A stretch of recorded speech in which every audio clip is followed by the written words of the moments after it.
Bonjour à toutes et à tous, bienvenue dans notre nouvelle édition de On ne vous dit pas tout. La corruption est un cancer de la société moderne, en Orient comme en Occident. Partout dans le monde, surtout dans les pays en voie de développement, comme la Chine par exemple. Mais même la France, quelquefois, les corruptions atteignent un niveau très grave. Je suis en train de lire un livre qui s'appelle French Corruption. Il a écrit, par exemple, aux 4e page, pendant 30 ans, ils ont trompé les juges, manipulé les médias, trahi leurs électeurs. Une seule drogue, le pouvoir et l'argent qui va avec. La Chine, depuis 5 ans, depuis l'arrivée au pouvoir de Xi Jinping, la lutte contre la corruption est devenue un mouvement politique.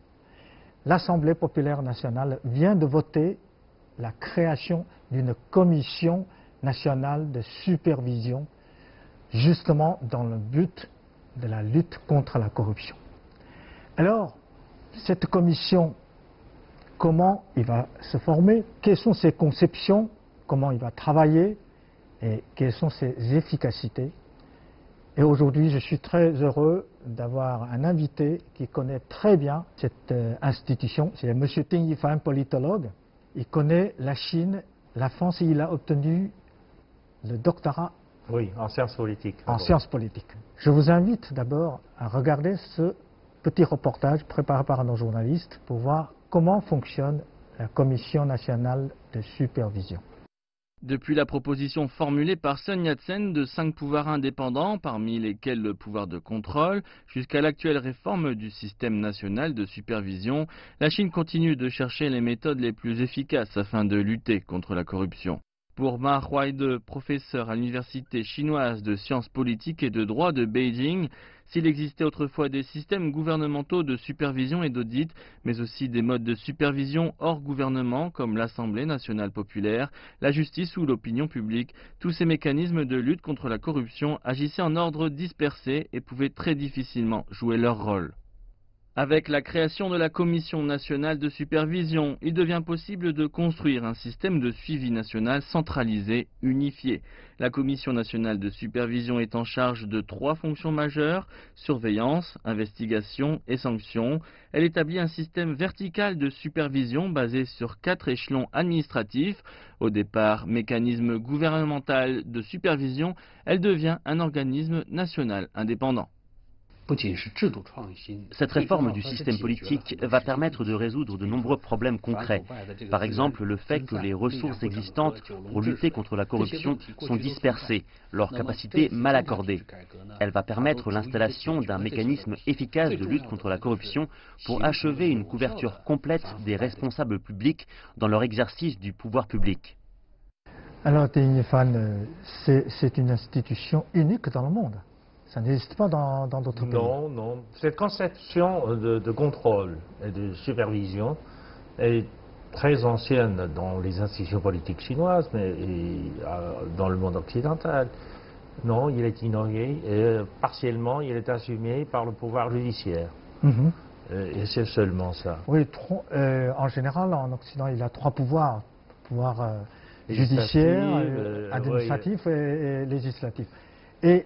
Mais il n'y a pas une institution qui est spécialisée dans la lutte contre la corruption. Ou dans le contrôle de ses fonctionnaires, dans le contrôle des pouvoirs politiques et des instances sociales. Non, il n'y a pas ça. Et même en Chine, ce n'est pas le Parti communiste chinois qui a créé en fait cette conception. Non. Il a créé cette commission, mais la conception était ancienne, c'est ça? En fait, au moment de la République, donc la Première République, c'est Sun Yat-sen qui est le père de la République. 1911, lorsqu'il a créé la République, parce que la République était dans un désordre total, parce qu'on a renversé la dernière dynastie de Qing. En dépit de l'instabilité, Sun Yat-sen a réussi à créer des institutions qui tentent à séparer le pouvoir d'État en 5 branches. Voilà, ce n'est pas 3, c'est 5. C'est 5 branches, dont la Cour de supervision. Dans la Cour de supervision, il y a, à part de la Cour de supervision, il y a aussi... à part ça, donc, il y a, à part le pouvoir exécutif, le pouvoir législatif, le pouvoir judiciaire, il y a le pouvoir de surveillance ou de supervision, et il y a un pouvoir de l'examen. Parce qu'en Chine, le système de concours impérial a été toujours l'instrument le plus utile pour sélectionner les fonctionnaires compétents. Donc, le pouvoir de l'examen était aussi un pouvoir indépendant. Voilà. C'est pour, en fait, réunir tous les talents du pays pour l'État. Bon, alors, quelles sont les fonctions principales de cette commission? Bien sûr, cette commission consiste d'abord à traquer les traces de la corruption. Bien sûr, les corruptions sont liées plus ou moins au pouvoir. Oui, voilà. Donc la commission, le pouvoir et l'argent avec. C'est ça. Donc la commission nationale de supervision consiste à traquer l'argent de corruption qui va avec le pouvoir. Donc c'est une supervision, un système de supervision avant tout contre les fraudes, contre les corruptions des officiers. C'est-à-dire les fonctionnaires, même les hauts fonctionnaires, même les... Oui. Alors, nous savons qu'il existe déjà une autre commission, la commission de la discipline du Parti communiste chinois. Oui. Ça, et quelles sont les différences entre ces deux commissions? Non, en fait, la création de la commission de supervision est le résultat d'une certaine acquisition et de fusion de ces institutions. Donc, dans l'avenir, les deux travaillent ensemble. Le comité de discipline du parti est plus ou moins fusionné avec la commission. Ce n'est pas par exemple la commission de discipline pour contrôler les membres de parti et l'autre contrôle les fonctionnaires. Non, c'est la commission nationale de supervision qui a pris le relais du comité. Donc c'est-à-dire, dans le futur, la lutte contre la corruption sera basée sur la loi. C'est ça. Plus sur les disciplines. C'est devenu une branche de la machine étatique. Ce n'est pas comme autrefois, c'était seulement un mécanisme anti-corruption du parti. Maintenant, c'est devenu un pouvoir de l'État important. Alors, comment ça va fonctionner? Alors, par exemple, au niveau national, ils contrôlent les fonctionnaires, les dirigeants de l'État? C'est ça. Pour rendre le pouvoir de supervision plus indépendant, cette commission nationale de supervision est indépendante du gouvernement, c'est-à-dire le pouvoir exécutif. Dans l'avenir, donc il y a la Cour suprême, qui est le pouvoir judiciaire, qui est indépendant. Il y a la Cour suprême de perquisition, donc, etc. Elle est indépendante. Il y a à nouveau une commission nationale de supervision qui est aussi indépendante, qui ne dépend que de l'Assemblée populaire nationale, qui n'a pas de lien avec le gouvernement, avec le pouvoir exécutif. Donc c'est un contre-pouvoir réel. Oui, dans une certaine mesure, c'est une séparation du pouvoir dans l'État. En fait, cette notion de séparation du pouvoir remonte loin dans l'histoire. Dans l'ancien temps, dans l'Empire de Chine, c'est-à-dire les pouvoirs exécutifs, judiciaires, etc., étaient plus ou moins séparés. Lorsque les missionnaires européens étaient arrivés en Chine fin 15e siècle, ils avaient déjà découvert cette particularité du système politique chinois. C'est-à-dire qu'il y avait déjà un pouvoir de contrôle, de supervision plus ou moins indépendant. La dynastie des Ming, parce que c'était à la fin de la dynastie Ming que Mateo Ricci, etc., sont arrivés en Chine. Et il racontait dans son livre que finalement, tous les 3 ans, la cour, à l'époque, parce que ça s'appelait la cour de contrôle, ou la cour de supervision. La cour de contrôle exerçait un examen tous les 3 ans dans les provinces, dans les districts, etc., pour voir les cas d'anormalité de l'exécution du pouvoir. Parce qu'il y a d'autres choses, il y a les abus de pouvoir, il y a indiscipline, il y a toutes sortes de choses. Tous les 5 ans, il fait un contrôle de tous les mandarins, de tous les officiers du gouvernement central, dans toutes les branches, dans tous les ministères du gouvernement. Et chaque fois après l'examen, après cette acquisition, il y a à peu près des milliers et des milliers d'officiers qui ont été sanctionnés par la Cour de contrôle. Comment réagissent les Chinois ordinaires comme vous et moi? Vous êtes un expert. Comment réagissent les Chinois dans la rue? Alors, je vous invite à regarder ce petit reportage fait par nos journalistes. La lutte contre la corruption est encore une fois l'une des questions qui intéressent le plus les internautes chinois parmi tous les thèmes discutés durant les 2 sessions 2018. Mais quelles sont les attentes du public concernant cette nouvellement établie Commission nationale de supervision? 中午12点正好看的是北京台的那个报道，成立一个监察部门，就是要准备有个监察法。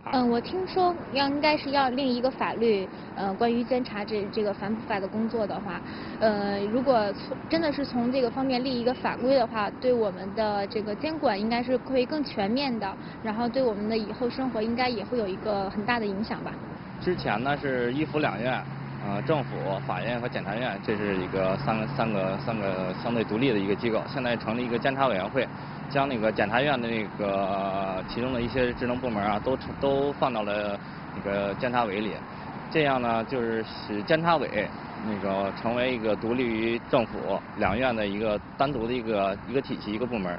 这样对于国家这个反贪，还有这个对各个就是党员啊这些监督这些，力度要相对于肯定要比以前大，而且要更公平公正。我希望这个机构既然独立出来了，我希望它会最大限度的发挥出来它应该有的一个作用，而不要让它形同虚设。独立的话才可以，就是说呢，这个更公平、更公正，才可以能够抓得更彻底。对。作为一个学生来说呢，就是因为我以后也有打算要考虑过要考公务员，也就是进入这个国家工作人员这么一个系统当中去。国家现在进行的这么一个反腐的行为呢，就会使我从学生时代就要开始更加的去规范自己的行为，以及树立这样子树立就是更好的意识。Voilà. Apparemment, les gens approuvent cette décision. Oui, bien sûr. Parce que, mais généralement parlant, les gens approuvent ce genre de décision parce qu'ils pensent que ce serait un outil nouveau dans la lutte anticorruption. Mais en fait, les mécanismes de fonctionnement, etc., les gens ordinaires ignorent. Je me rappelle qu'en France, il y a aussi un cours d'administration qui, en général, et quelles sont les fonctions de ce cours? Est-ce qu'il y a une similitude entre les deux? En France, il y a le Conseil constitutionnel, il y a la Cour des comptes, etc. Il n'y a pas un pouvoir judiciaire spécialisé dans le jugement, le traquage des fonctionnaires accusés de corruption. Non, il n'y a pas ça. La Cour des comptes est spécialisée dans l'examen des comptes des administrations et des instances publiques, des entreprises d'État à l'époque. Tandis que le Conseil d'État ou le Conseil constitutionnel, le Conseil d'État, etc., examine des cas de litige entre l'administration et le public, le privé, etc. Tandis qu'en Chine, non, ce pouvoir, cette fois-ci, la Cour ou la Commission nationale de contrôle, la Commission nationale de supervision, ça correspond plus ou moins à la Cour de contrôle de l'antan, de l'époque. Et ça montre que finalement, ce pouvoir de contrôle des fonctionnaires, principalement des pouvoirs, a été rétabli. Et ce pouvoir de contrôle est très important dans l'histoire de Chine, dans la culture politique chinoise, mais aussi aujourd'hui. Tous les Chinois, tous les citoyens peuvent dénoncer par exemple tel ou tel acte de corruption auprès de la Commission national de supervision? Je pense qu'avec le développement de l'Internet et ce qu'on appelle la transparence de la gouvernance, il y a de plus en plus de danse que les élus, les ordinaires, les électeurs, etc., seront plus motivés à détecter ce genre de cas de corruption et de procéder, et surtout sur l'Internet. Nous savons qu'en France, il y a beaucoup d'affaires sont dénoncées par des lettres anonymes. Hein. Oui, oui. Et en France, ça existe aussi. Fait une lettre anonyme à la commission nationale de supervision. Et comment fonctionne en Chine la lutte contre la corruption? Quels sont les rôles de la population, les gens ordinaires? En fait, je pense qu'il faut déjà rappeler le rôle du comité de la discipline du parti, parce que avant la création de cette commission, le comité de la discipline du parti jouait ce rôle. Les gens qui ont découvert, supposez les gens qui ont découvert un cas de fraude, un cas de corruption, etc., il a le pouvoir d'écrire directement par l'Internet à une boîte de lettres électroniques du comité de discipline à son niveau, c'est-à-dire au niveau provincial, etc. Et une fois reçu, il y a une réponse automatique. Dans 2 semaines, vous aurez une réponse à propos de votre lettre d'accusation, etc. Et ça a été considéré comme un moyen efficace. Bien sûr, il faudrait essayer de trouver des évidences. Voilà. Est-ce que la Commission nationale de supervision peut, par exemple, un jour viser un dirigeant même de l'État chinois? Oui, bien sûr. S'il y a un acte de... Normalement, oui. Normalement, puisque c'est un pouvoir qui est considéré comme indépendant. Il est comme la Cour suprême de justice, comme la Cour suprême d'acquisition, etc. Donc c'est un pouvoir indépendant. Il aura donc le pouvoir d'examiner même les dirigeants chinois. Depuis l'arrivée de notre président Xi Jinping au pouvoir, la lutte anti-corruption est très efficace. Il a obtenu un écho de la population très positif. Il y a beaucoup de fonctionnaires, membres de partis, même hauts fonctionnaires, même des dirigeants de l'État. Hein. C'est même un membre permanent du bureau politique, Zhou Yongkang, était actuellement en prison. Mais ce qui est bizarre, c'est que on a toujours l'impression que cette lutte est sans fin. Cette lutte doit toujours continuer.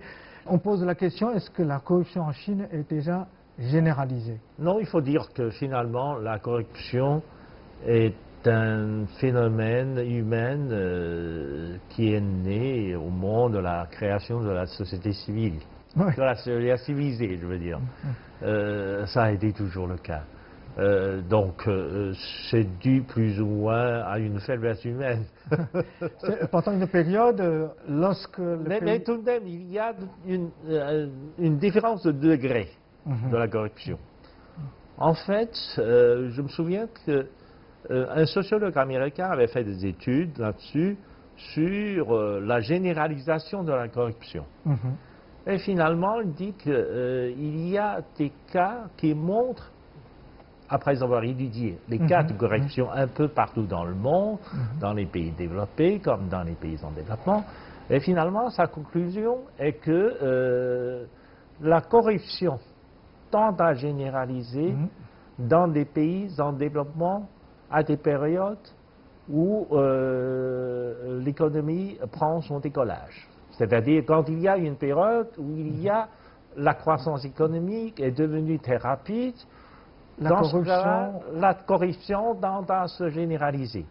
Parce que tout le monde, à tous les échelons de la société, se sentent un peu frustrés. Parce que le développement est tellement rapide et qu'individuellement, il ne peut pas se rattraper. Donc, il essaie d'utiliser soi-disant son pouvoir personnel pour élargir ses revenus.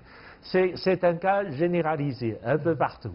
Alors que lorsqu'on est d'entrée dans une société plutôt développé, eh bien, les besoins fondamentaux seront à peu près satisfaits.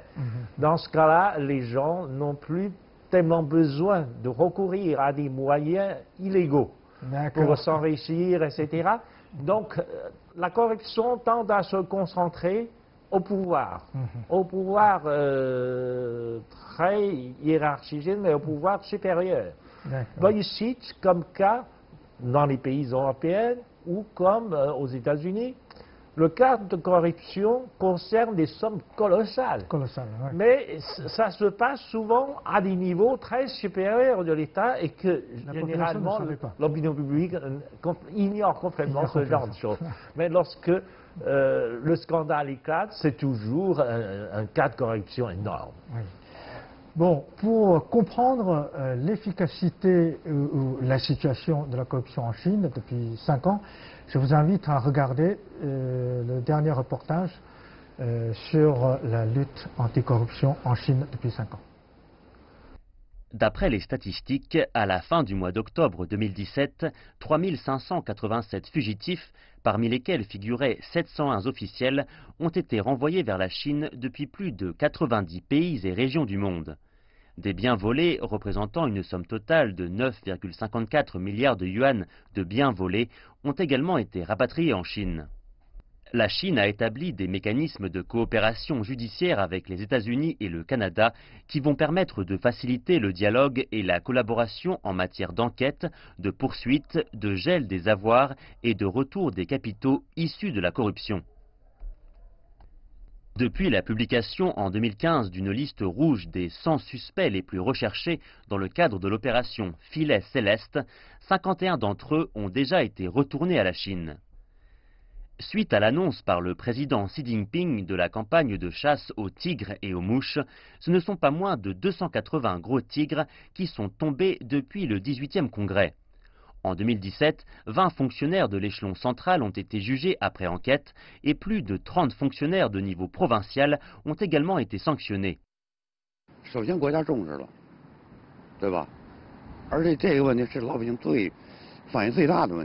比如说以前的用车呀，现在来说会少很多。然后比如说像一些用公款去旅游啊，然后去这种高档的场合去吃饭，这近几年呢基本上是没有看到过的。因为我家是农村的嘛，农村那边呢，感觉就是说像小到那种村里边的那种腐败分子呢，现在没有以前多了，应该说，或者说他们也不敢那么明目张胆的去腐败了。 然后包括高级干部呢，其实我们有的同事也会有那种接触的，然后他们家里边也在讨论，就是说确实从上到下都是有一种不敢腐的心态。Tout à l'heure, vous avez dit que les tigres en Occident, en fait, sont énormes. En réalité, les gens ordinaires, comme vous et moi, on sent la corruption des mouches. Oui. Et il faut d'abord, en fait, lutter contre les mouches. Est-ce que dans la lutte contre les corruptions des mouches, est-ce que cette commission nationale de supervision peut jouer un rôle aussi? Oui, je pense que la commission nationale de supervision a une hiérarchie qui va loin en Chine, dans la société chinoise. Donc, au niveau district, il va avoir aussi une branche de cette commission. Dernièrement, depuis ces 5 dernières années, nous avons révélé aussi des cas de corruption, vraiment des cadres très mineurs, qui ont très peu de pouvoir, mais qui ont fait une fortune avec ce très peu de pouvoir. Nous avons aussi révélé ce genre de cas.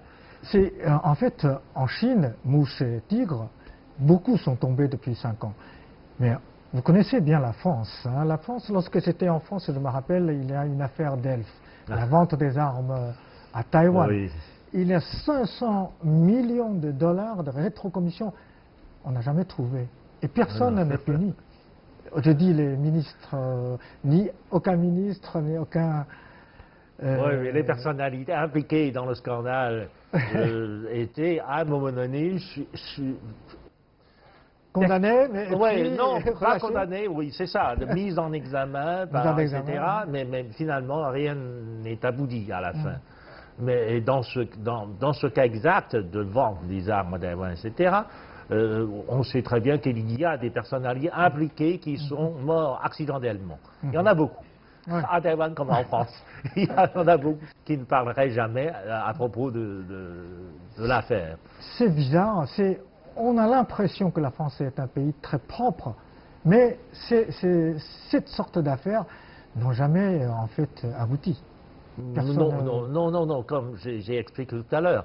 La France n'est pas plus propre que les États-Unis ou que les autres, que l'Angleterre ou l'Allemagne.